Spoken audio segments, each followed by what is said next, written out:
Our own Ed Werder joins us now. Ed Werder's been covering the Cowboys as long as most of us have been in this business. Ed looks very much not like his age. He's only 23 years old. Ed, when you heard news that Terrell Owens had been released by the Cowboys, what's the first thing that ran across your mind?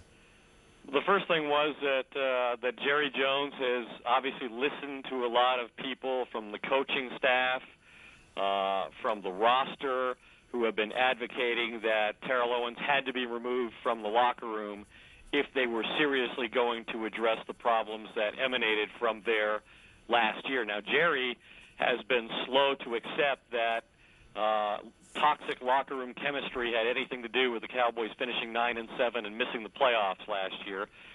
He has always believed, or has always said he believed, that locker room chemistry is a result of success on the field.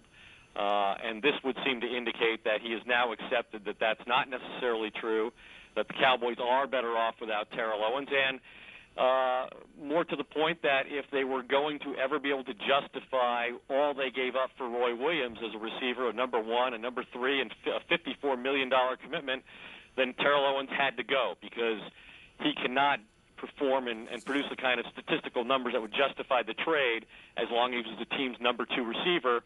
And I think there was a sense on the coaching staff that they wanted him to become a bigger part of the offense, and there was no way that Terrell Owens would be anything but a malcontent if he were the number 2 receiver on the team, because we'd already seen he had trouble accepting the number 1 role.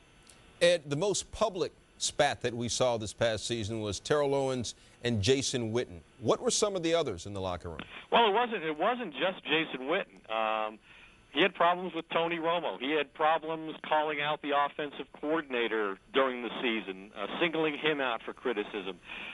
He broadened the divide in the locker room so that players like Roy Williams, like Patrick Creighton, and I was even told Marion Barber had been affected negatively by their association with Terrell Owens. And so I think the Cowboys are going to have some repair to do in the locker room as a result of this. There were a lot of players, maybe the majority of players, who sided with Terrell Owens against Tony Romo and Jason Witten and the offensive coordinator, Jason Garrett.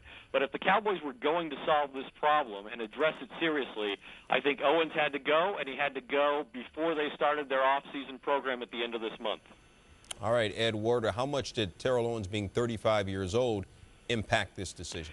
Well, I think he was viewed by his critics internally as a player who was descending in terms of the effect he could have on a game on a regular basis. He only had, he had 8 games last year where he had 40 or fewer receiving yards.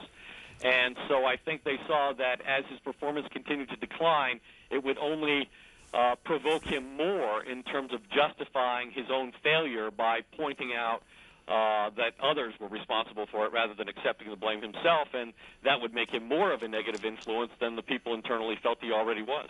Again, Terrell Owens only averaged 4.3 catches this year, his lowest in a decade. Ed Werder, we appreciate the knowledge. Thank you very much. Bet.